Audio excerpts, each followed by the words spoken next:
eh ben non, elle cache son jeu, elle est allemande, donc voilà. Donc, j'ai le grand plaisir de parler aujourd'hui de l'interculturalité dans le milieu professionnel. Effectivement, ça fait quelques trentaines d'années que je vis l'interculturalité de très proche, je dirais. Voyons voir un peu ensemble mon parcours, juste pour illustrer d'où je viens et qu'est-ce que je peux vous porter aujourd'hui. Voilà, allemande. Mon premier métier, c'était en hôtellerie événementielle. Et mon rêve, c'était effectivement de voyager au monde. Voilà. Je travaille pour Steigenberger en Allemagne. J'avais envie de voyager avec les hôtels. Je suis partie à Londres et à Paris. Je travaillais pour Hilton, Intercontinental, des grandes chaînes dans tout ce qui est hôtellerie. Je suis allée à Cannes, je travaillais dans un super hôtel qui est le Carlton à Cannes sur la Croisette. J'étais conference manager et je travaillais dans tout ce qui est événementiel, hôtellerie. Je suis allée à Luxembourg. Donc voilà, je voyageais un peu dans mon élément première, je dirais première carrière, hôtellerie événementielle. Deuxième, c'était tout ce qui est RH. Et coach, RH formation plus exacte. Donc je rejoins en 92 l'ouverture de Disneyland Paris à Marne-la-Vallée. Donc je suis rentrée dans l'équipe en tant que Conference Sales and Service Manager à l'époque encore. Donc je rentrais là-dedans pour emmener les équipes sur ce sujet, très méconnu à l'époque pour... Voilà, Disney, c'est plutôt connu pour tout ce qui est loisirs, famille, pas vraiment de business, organisation des congrès, c'est pas ça. Donc du coup, j'étais amenée à accompagner les salariés à l'intérieur sur le sujet de l'événementiel conférence. Parce que les attentes d'un client sont différentes quand on arrive avec une famille ou avec un meeting planner qui a un enjeu de peut-être 1 000 euros, 1 million d'euros. Dans une salle de conférence qui invite 2000 meilleurs salariés ou 2000 ou des meilleurs clients. Donc les enjeux sont complètement différents. Donc je suis rentrée dans tout ce qui est formation. Formation pour les hôtels, plus exact. Il y a 7 hôtels à Disneyland Paris. Et je me suis occupée des formations de l'intégration, de métiers dans tout ce qui est ce que vous trouvez dans un hôtel, hein, c'est-à-dire réception, restaurant, maintenance, technique, tout. Donc du coup, il y a 2800 salariés, donc on a monté des plans de formation chaque année par rapport à la stratégie à ça. Donc 2015, j'ai quitté Disney parce que je me suis dit, bon, il y a encore une autre vie peut-être après, parce que mine de rien, les enfants sont grands. Et j'avais envie de vivre encore un autre moment. Parce que là, effectivement, Disney, il y a 100 nationalités, donc on vit l'interculturalité tout le jour. Mais on est un peu les caméléons, je dirais. Hein. On s'adapte à pas mal de choses sans vraiment se rendre compte qu'est-ce que c'est la culture de l'autre, en fait. On ne cherche pas vraiment.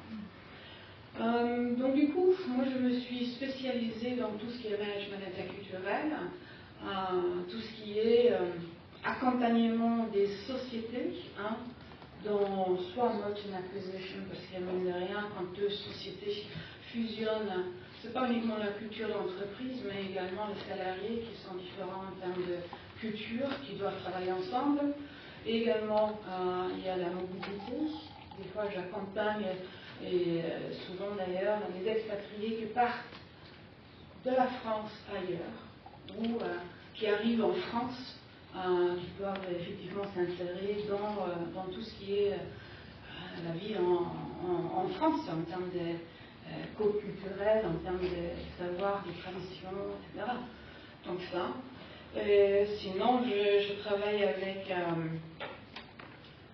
tout ce qui est des sociétés, en fait, en termes international, quelqu'un qui arrive et qui a une équipe multiculturelle, et du coup, qu'est-ce qui se passe quand l'autre parle de quelque chose que je comprends comprend pas.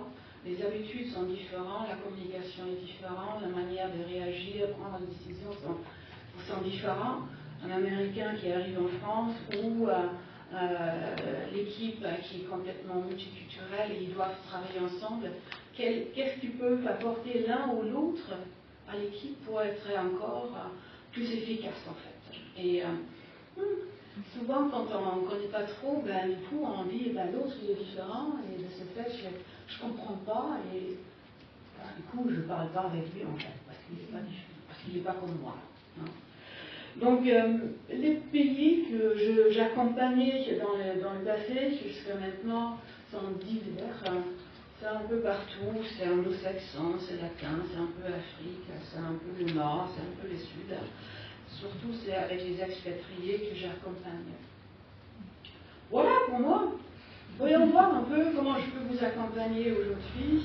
L'objectif, c'est tout d'abord de parler un peu sur l'accueil et sur l'intégration des personnes donc, de toute nationalité dans les entreprises. C'est également de parler sur les bases de management interculturel, peut-être quelques clés pour vous, pour faire peut-être un accueil un peu plus inclusif. Suite à ça, on va parler peut-être d'un outil qui serait utile, peut-être à vous, vous allez me dire par la suite. Et l'intervention sera interactive. Donc voilà, je vais vous solliciter un petit peu pour voir un peu ce que vous avez à partager. Voilà. Avant que je commence avec ça, j'ai peut-être envie de savoir qui de vous a déjà vécu dans un autre pays plus de 6 mois. Alors, voyons voir.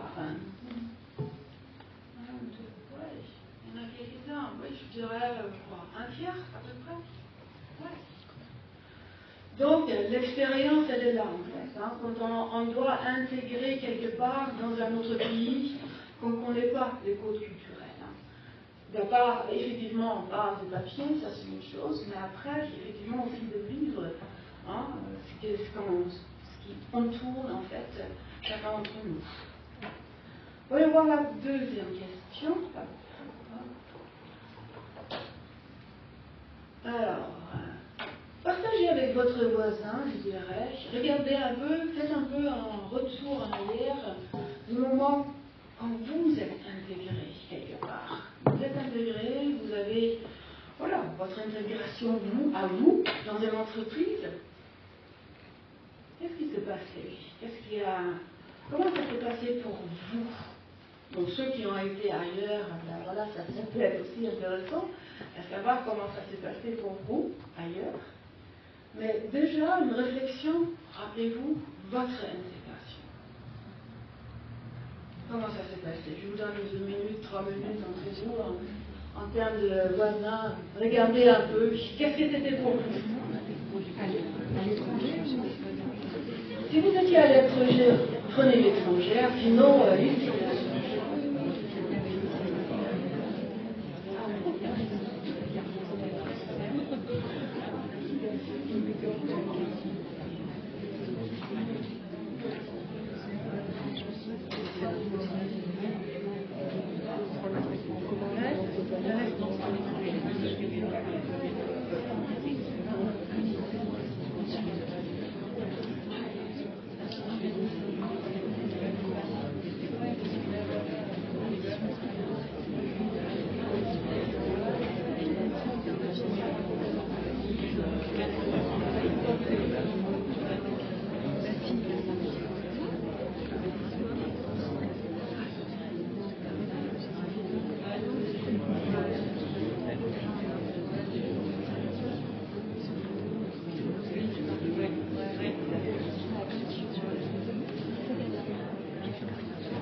qui est passé en termes de difficulté d'intégrer quelque part? Qu'est-ce que c'était pour quelqu'un d'entre vous? Quelqu'un a envie de partager quelque chose? Oui, bonjour. Alors, je vais peut-être être un peu à l'envers des autres. Enfin, on était pareil avec ma voisine. Moi, je suis formatrice de français langue étrangère depuis toujours. J'ai plus de 20 ans d'expérience. Et quand on a commencé à travailler à l'étranger, notre première expérience de travail, c'est à l'étranger. Donc, à la fois, on découvre le monde du travail et en même temps, on découvre ça dans une autre culture, une autre langue. Et c'est presque le retour en France qui est compliqué. Et du coup, on doit se remettre à jour de pas mal de choses. Et on partageait un peu ça avec ma voisine. Et en fait, mais du coup, c'était super intéressant de se retrouver, entre guillemets, un peu en difficulté dans notre propre pays. Parce que ça nous permet d'avoir une petite idée de ce que vivent du coup nos propres apprenants. Évidemment, maintenant, je travaille plutôt avec des primo-arrivants. Et ça nous permet d'avoir un regard... de faire un petit pas de côté sur notre propre culture, d'avoir fait l'expérience d'être dans un pays étranger et de galérer parce que c'est pas notre langue et pas notre culture, et en même temps de vivre aussi cette étrangeté quand on retourne en France. Et ça, c'était super intéressant. Et en fait, pour résumer, je dirais que la difficulté, peut-être, c'est pas tellement de changer de pays, de culture, de langue, c'est plus de changer d'entreprise. Et ça peut être compliqué aussi de changer de culture d'entreprise au sein d'un même pays et qui est notre pays. Parfois c'est plus compliqué que de changer de pays et de culture. Voilà. Et là on parle de culture d'entreprise. C'est ça. C'est ça. Ouais, tout à fait. Et oui, effectivement, les sociétés de plus en plus accompagnent des retours d'expatriés, on les appelle des impatriés. Donc du coup, effectivement, après 10 ans ou 15 ans à l'étranger, oui, il y a plein de choses qui ont bougé à l'intérieur et voilà, on est plus dans... Bien sûr, il garde toujours une fois, 2 fois par an, il revient pour voir la famille, mais c'est pas la même chose de travailler aussi. Peut-être un autre exemple, une autre intégration. Je peux vous dire, la mienne était pas très gaie. Moi, j'avais envie de partir au bout de quelques mois parce qu'effectivement, moi, à l'époque, je venais de Londres. Moi, j'avais tout mon vocabulaire en anglais. Je pouvais parler effectivement partagé en anglais, par contre en français, mais j'avais effectivement français à l'école, mais bon, ça restait à oui, non, bonjour, au revoir, et je comprenais le sens des choses. Par contre, le temps que moi je construisais mes phrases dans ma tête, le sujet il a changé 2 fois. Donc du coup, c'était oui, voilà. Pour moi, effectivement, il fallait que je me prends, ou fallait que je me mette en termes d'intégration. Donc, si c'était l'entourage, c'était très français, et donc je ne me retrouvais pas en termes de partage de quelque chose. C'était juste, j'avais de chance, j'avais un boss effectivement qui m'a dit est-ce que tu te plais? Je dis non. Et du coup, je me suis dit, oh, je retourne à Londres, c'est peut-être mieux. Mais finalement, il m'a dit, on a une équipe qui est jeune, qui parle anglais dans la nuit, tu veux travailler dans la nuit? Oui. Bon, voilà. Je suis partie à la réception la nuit, et je travaillais donc la nuit, et je prenais des cours à partir de 9h le matin, après le shift, pour apprendre le français, voilà, l'Alliance française. Ouais. Donc du coup, c'est l'intégration qui est essentielle, effectivement. Et là, j'ai entendu, j'ai discuté avec quelques-uns, et effectivement, ça peut se passer super bien, mais pourquoi ça se passe bien? Parce qu'il y a une préparation qui est faite préalable, parce qu'il y a un manager qui est là, qui est à l'écoute. Et c'est ça qui change, effectivement. Voyons voir comment ça peut être un choc culturel, parce que là, du coup, on peut avoir le yo-yo quelque part, on peut avoir au début un lune de miel qui est super, on est curieux, excité parce qu'on est dans un nouveau pays, c'est tout nouveau, il y a plein de choses à découvrir, on regarde,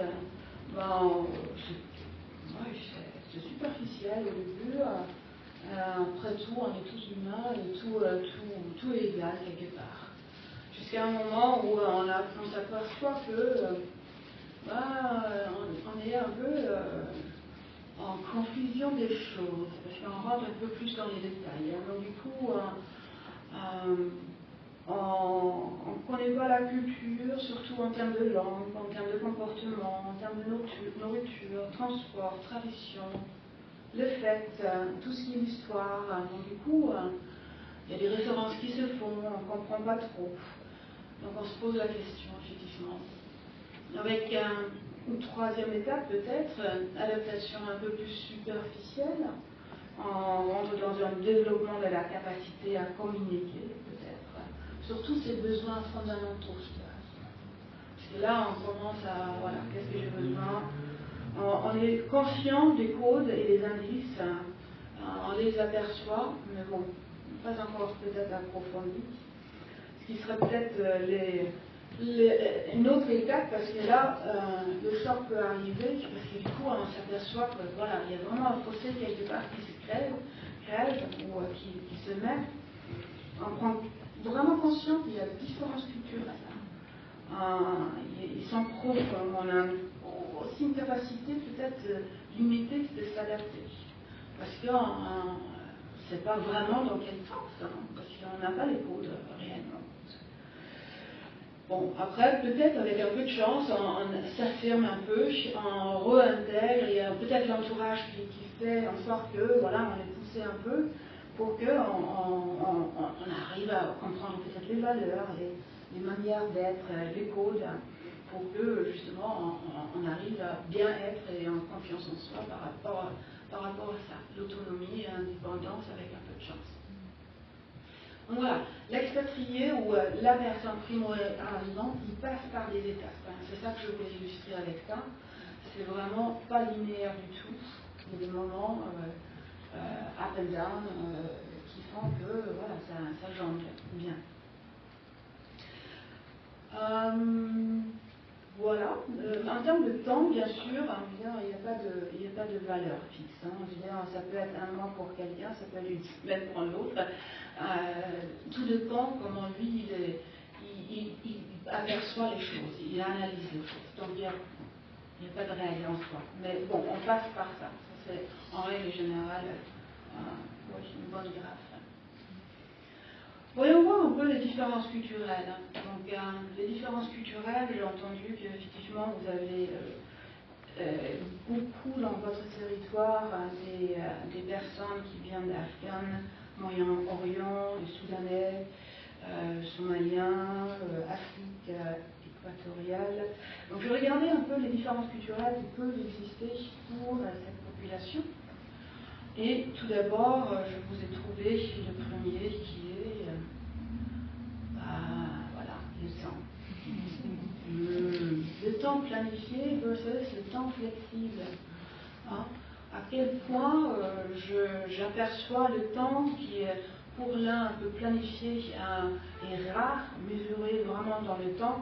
On n'a pas vraiment le temps, c'est le start d'esprit versus quelqu'un qui est beaucoup plus dans la flexibilité, abondant, prenant le temps, parce que c'est important de vivre le moment en fait. Donc là, c'est vraiment une autre manière. Si on devrait mettre, par exemple, la France quelque part, vous le mettez où, un drapeau là? Planifié. Ok. Et si vous mettez un drapeau allemand là? Planifié, on est encore plus planifié. Si on reste les stéréotypes, on est d'accord, on est tous différents. Je ne sais pas combien de personnes on est dans les salles, donc si on est 60, on est 60 différents, c'est clair. Néanmoins, effectivement, on a une manière d'être éduqué dans chacun des pays d'une certaine manière. Notre éducation est différente dans chacun des pays. Déjà de base. Donc on est éduqué différent et de ce fait, on reflète, on reproduit bien sûr sur quoi on est éduqué. De ce fait, effectivement, un Allemand, probablement, il est beaucoup plus planifié par rapport à un Français. Néanmoins, si on met maintenant, disons, un Afghan en face, il est où là-dedans? Il est un peu plus, pas la droite en termes de temps flexible. on est d'accord. C'est important, la relation pour lui, hein, et l'imprévu, c'est acceptable. La relation avec l'autre est le plus important, de me prendre 5 minutes plus parce que je l'ai trouvé sur le chemin, parce que je l'estime, le respect vis-à-vis de cette personne, parce que je la connais, et ça c'est important. Donc, je me prends le temps. Ensuite, deuxième différence culturelle que je recherchais pour vous, tout ce qui est la communication, bien sûr. Neutre, direct, en précision, détaillé, sans émotion, versus quelqu'un qui est beaucoup plus indirect, affectif, exprimant des émotions avec chaleur peut-être, bien sûr, relation sociale, sans capital, c'est un capital. Si on refait la même chose, par exemple, quelqu'un de Somalie, par exemple, il serait où là-dedans?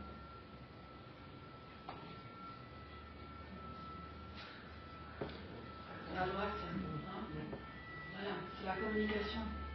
Vraiment affectif, en exprimant des émotions qui est vraiment essentielle pour lui. Et quelqu'un français, vous le mettez où là?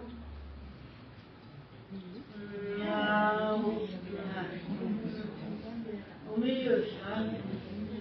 Et les Allemands, du coup, parce que je me permets, je suis allemande, du coup, et c'est l'autre côté, on est d'accord. Hein. On est un peu plus. Voilà. Il y a vraiment, moi, quand je suis arrivée, en travail, hein, je parle, quelqu'un qui partait à la pause café et qui revenait 15 minutes après, moi je trouvais ça un gâchis. Hein. C'était ma perception. Hein. Moi je ne savais pas que pause café était important. Hein. Et ça faisait partie quelque part d'un code culturel en France, hein, pour pouvoir communiquer avec l'autre. L'investissement à l'autre, créer cette relation est essentiel. Maintenant, vous imaginez ça et vous le poussez encore plus loin pour les Somaliens, tout ce qui est Afrique, tout ce qui est plus sud, bien sûr, ils ont encore besoin de faire plus. Hein. Donc nous, on est en France, on est vraiment au milieu par rapport à ça. Regardons le troisième, égalité et hiérarchie. Donc là, la hiérarchie, en France, ouais, vous allez me dire, où est-ce que vous mettez la France en termes de hiérarchie et égalité? Tiens.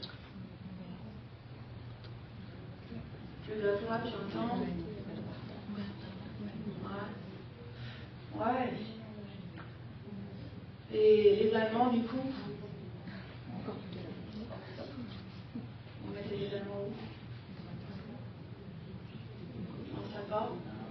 Plus à gauche, oui. Égalité. Hein. Et par exemple, quelqu'un qui vient de l'Afrique équatoriale, il serait où? Il est à droite, élevé. Okay.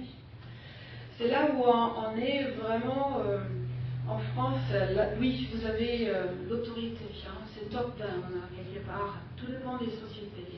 Je ne veux pas généraliser les choses, parce qu'effectivement, des sociétés internationales, c'est encore une autre chose. Hein. Mais quand je travaille avec des sociétés purement françaises, effectivement, un boss, c'est lui qui prend la décision. En Allemagne, vous rentrez dans une société, là, les gens ils se mettent autour de la table. Le processus de décision, il est complètement différent. Hein. Il est pris conjointement.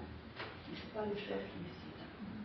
Donc du coup, voilà, c'est vraiment culturel. Il y a pour tout ce qui est partie hiérarchique, il y a un dialogue et une remise en question à chaque fois. Hein. En question un peu les décisions du boss. Hein. Les décisions sont peut-être après bien sûr acceptées, mais néanmoins on est un peu critique sur certains points et on rentre dans des débats versus quelqu'un de l'Afrique, ben voilà, il accepte l'hierarchie telle qu'elle est. Il ne va pas questionner quoi que ce soit et il sera sans contestation par rapport à son boss. surtout, il y a quelque chose pour tout ce qui est l'Afrique et d'autres pays, même en Asie, qui est important à prendre en considération, c'est l'âge. Donc l'autorité en termes d'âge est important. Quelqu'un qui est plus âgé a plus d'expérience et de ce fait donne le savoir et est apte à savoir mieux que quelqu'un qui est jeune. C'est la même chose, oui. L'âge, qu'est-ce qu'il y a d'autre j'ai oublié. L'âge, le statut, voilà, c'est ça. Statut aussi, hein. C'est la hiérarchie dans la société. Quelqu'un qui est manager, ben voilà, il a le savoir et de ce fait, quoi qu'il dise, c'est lui qui a raison. Et par rapport à des brainstorming qu'on peut peut-être faire avec tout ce qui est l'Afrique équatoriale, ben, il y a un manque de leadership peut-être. Ça peut signifier que pour eux, comme il n'y a pas de directive donnée, on leur demande quelque chose, de ce fait, ben, on montre en quoi on ne sait pas. Donc le regard, à chaque fois, il peut changer. Question peut-être sur les différences culturelles de votre part.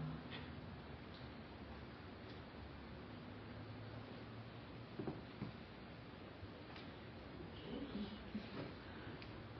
Ensuite, j'ai quelques points pratiques pour donc un accueil un peu plus inclusif. Voilà, 4 points. Voyons voir. Tout d'abord, bien sûr, tout ce qui est administration. Ben, je ne vais pas répéter, Maître, il y a beaucoup plus apte là-dedans. Néanmoins, voilà.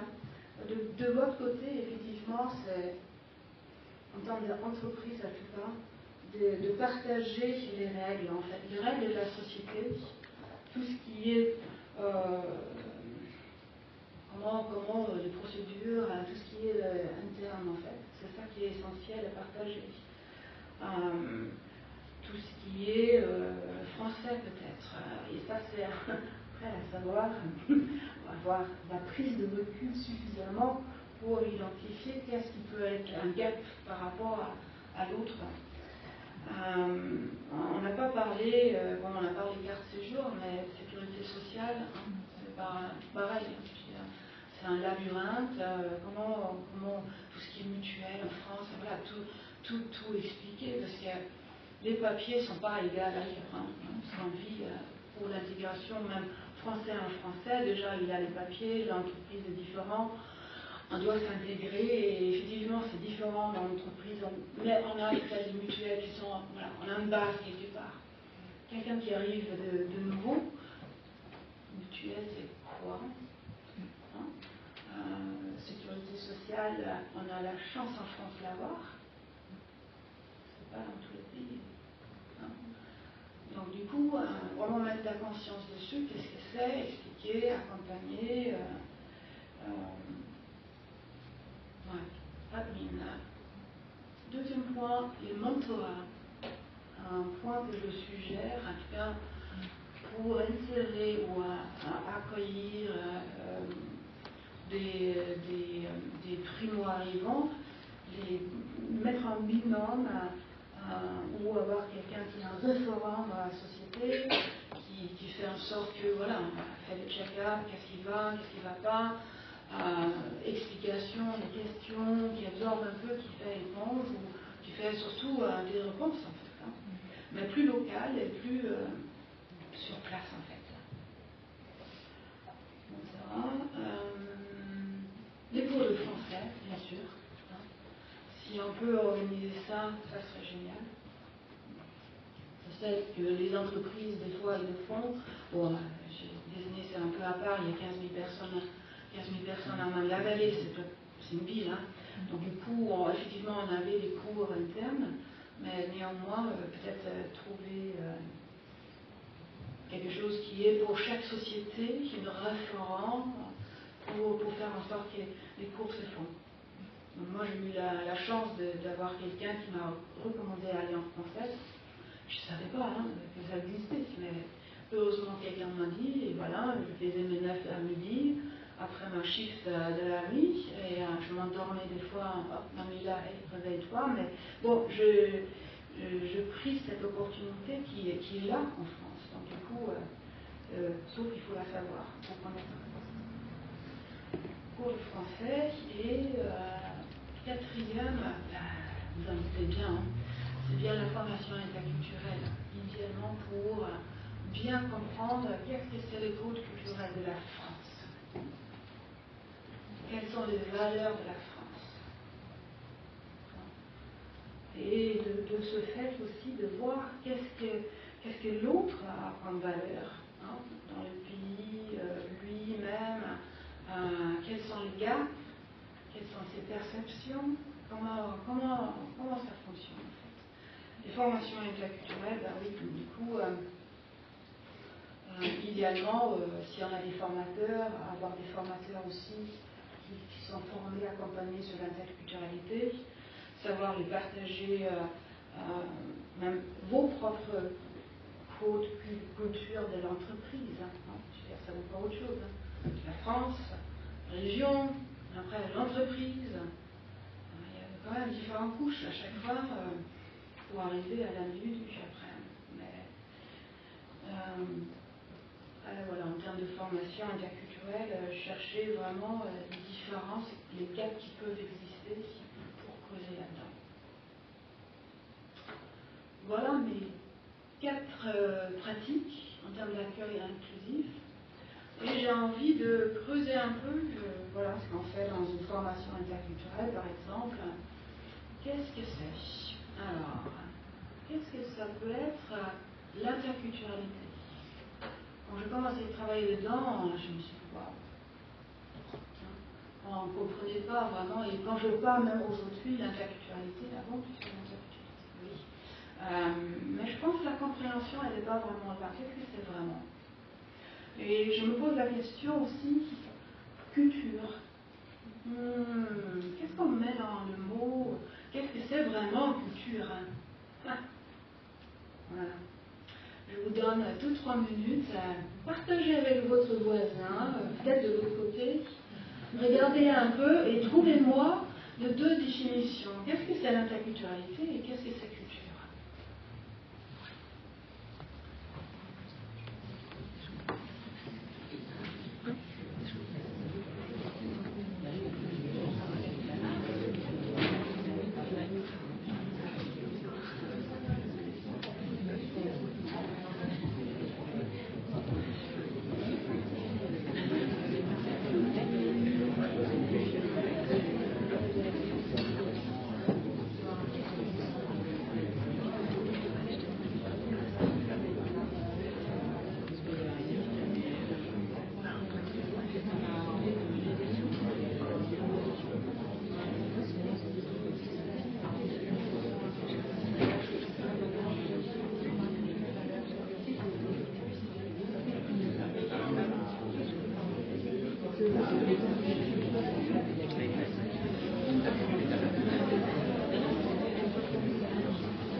Dans un corps qui vient plus de mon commun. dans les cultures du monde. Et en même temps, comment intégrer et comment ne pas se faire écraser par la culture de l'autre et de la chance et qu'en fait il y a autant de cultures qu'il y a de personnes à ce moment-là. Et peut-être du coup la culture un point de rencontre et pour pouvoir fonctionner ensemble.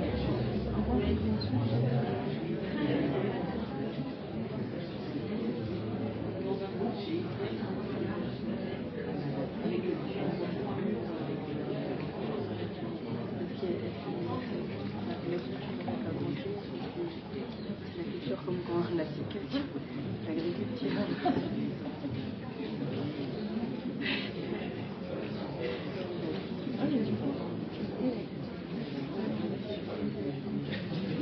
Bah ouais. D'ailleurs, Voltaire disait, si tu veux pas vraiment,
celle que j'ai ramenée pour le soir.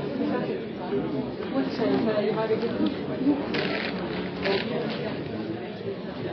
Et la nutrition, récupérer la grande.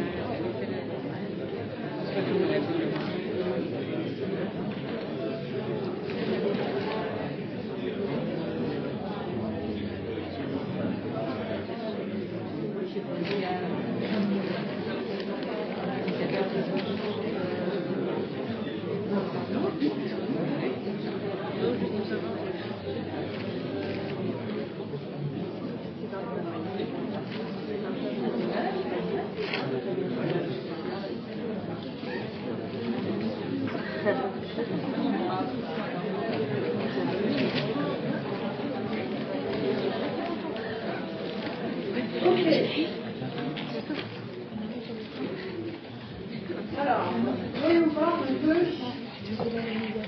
voyons voir un peu quelle définition on peut trouver ici en termes d'interculturalité. Qu'est-ce que c'est pour vous interculturel? Alors, pour nous, en tout cas, pour moi, la culture, en fait, c'est un état, c'est ce qui est, et l'interculturalité, c'est un compromis entre différentes cultures pour pouvoir travailler ensemble, collaborer, échanger, s'apprécier. Intéressant, très bien, super. Merci. Qu'est-ce qu'on a d'autre comme proposition?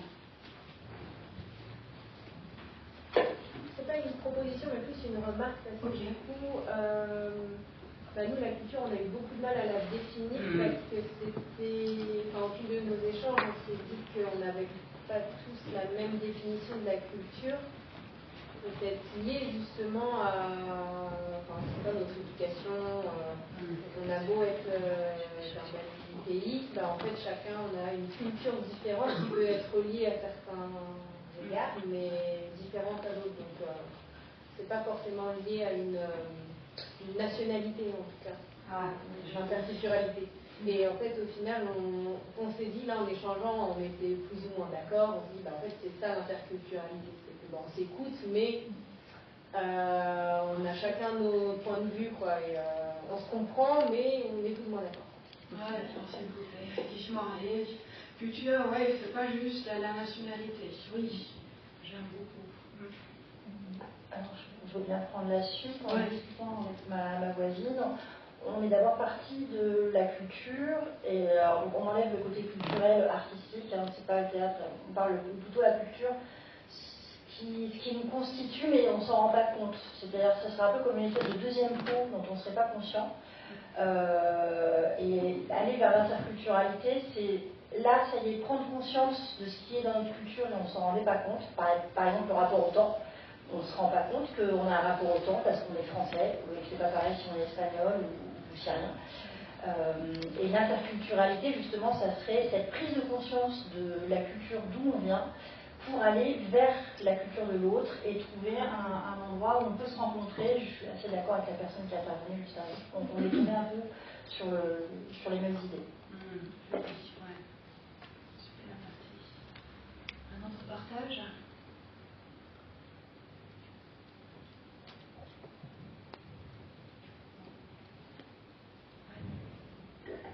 Juste par rapport à l'interculturalité, où on est, enfin, dans notre échange, c'est ce qu'on disait, c'est qu'on est vraiment sur le partage. J'employais peut-être pas le bon mot tout à l'heure en disant sur la neutralité, sur d'être tous de même niveau finalement, quand ça fait référence à tout à l'heure le côté hiérarchique, mais l'ouverture, c'est ce que tu disais à juste titre, en fait, de s'ouvrir aux autres et de regarder en fait autour. Joli, joli, effectivement. Bah, écoutez, c'est un mélange de tout ça. On va regarder un peu cher. Effectivement, l'interculturalité, c'est, comme vous avez dit, c'est vraiment décrit, et là, je décris l'interaction, c'est Milton Bennett qui a parlé de ça, décrit l'interaction entre deux ou plusieurs cultures de manière horizontale et synergique. Milton Bennett est un anthropologue, et donc du coup, ce qui est vraiment important là, c'est l'interaction. C'est vraiment, je parle avec l'autre et je suis en interaction avec l'autre. Hein, c'est deux personnes, une interaction, l'interculturalité, et c'est la communication entre l'un et l'autre. Voilà.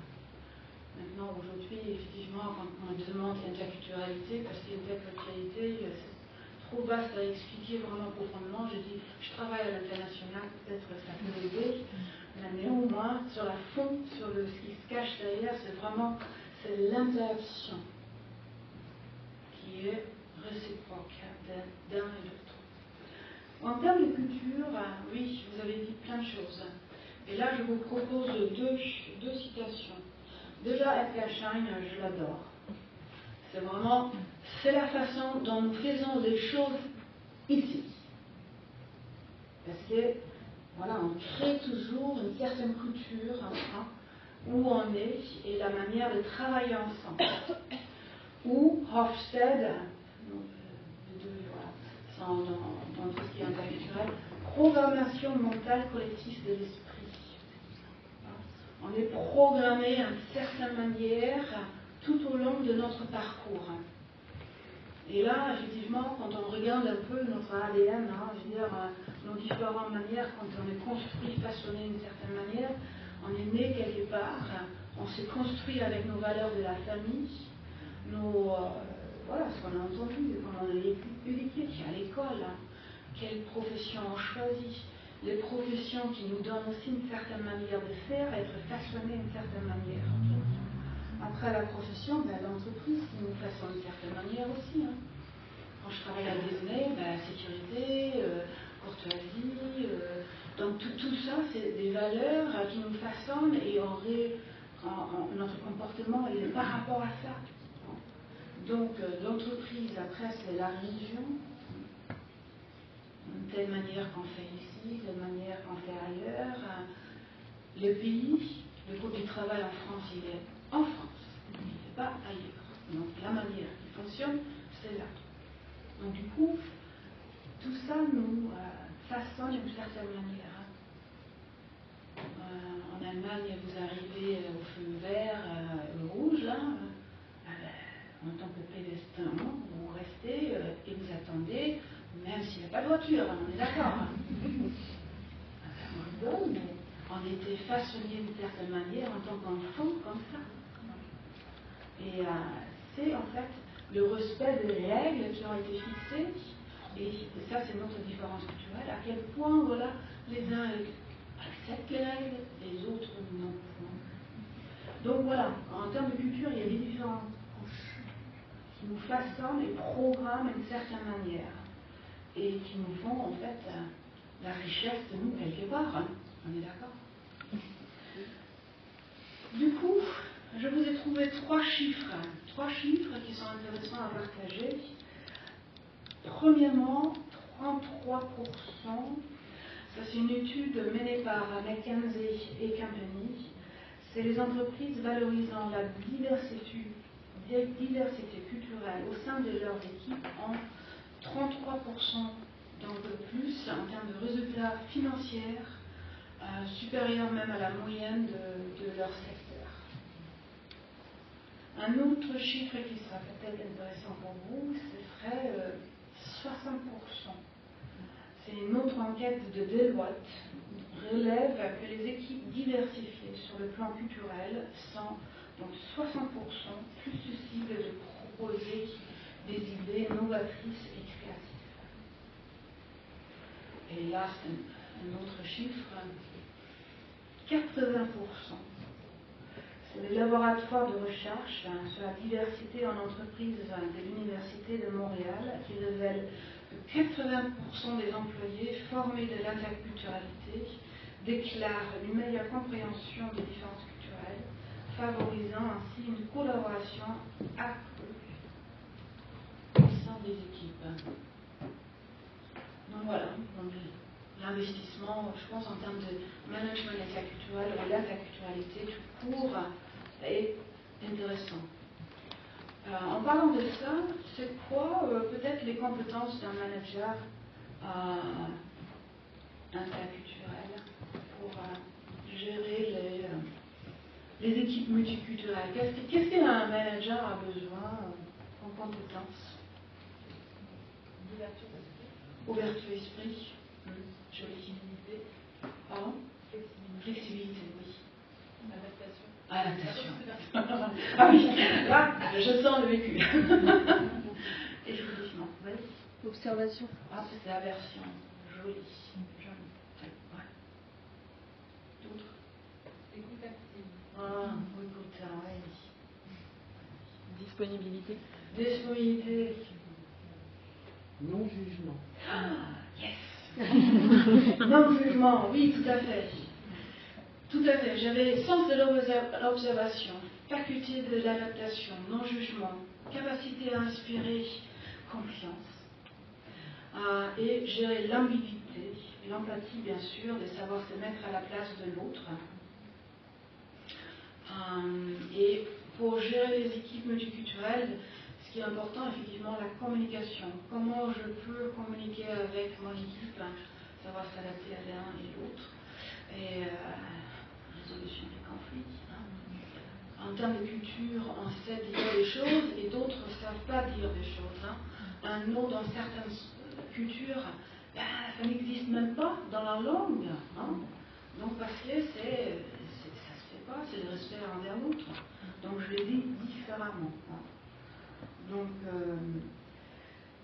c'est important, effectivement, de se connaître, je dirais, quand on est manager d'une équipe multiculturelle, de se connaître soi-même culturellement. Parce que le mieux on se connaît soi-même, je peux apercevoir les différences avec l'autre beaucoup plus facilement. Et c'est la base, en fait, le début de travailler dans l'interculturel ou d'accompagnement. Bon, une dernière chose, un outil pour vous, un outil pratique pour gérer des situations interculturelles que je peux vous proposer. C'est tout d'abord un outil pour améliorer la communication et le management dans des environnements interculturels. Et bien sûr, ça vise aussi la compréhension mutuelle et favorise la collaboration entre les équipes. Donc, première chose, c'est décoder les différences culturelles, l'identifier, observer, analyser les réactions sans jugement. Ensuite, écouter. actif avec empathie, prendre en compte les perceptions et les émotions de l'autre, idéalement. Pratiquer l'écoute bienveillante pour comprendre les attentes et les besoins, pour ensuite pouvoir clarifier les malentendus, reformuler, si ça c'est une clé vraiment essentielle, reformuler et poser des questions ouvertes pour éviter des incompréhensions. Reformuler, et je dirais encore reformuler, s'il vous plaît. C'est vraiment ça. Et poser des questions ouvertes. Vérifier que l'info a été comprise de manière pour tous. Et une dernière, co-construire ensemble des solutions pour trouver ensuite des compromis adaptés au contexte culturel des personnes impliquées et valoriser bien sûr maintenant la différence culturelle qui peut exister, parce que ça peut être un atout, un vrai atout pour innover, performer collectivement avec son équipe ensemble. Voilà. Je pense que c'est ça. Tout de suite, on dit à vos questions.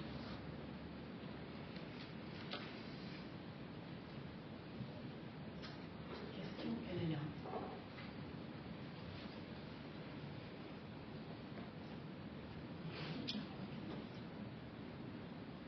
Prêt pour l'interculturel? Pour une formation interculturelle? En tout cas, pour moi, c'est un grand plaisir d'accompagner aujourd'hui les entreprises en tant que coach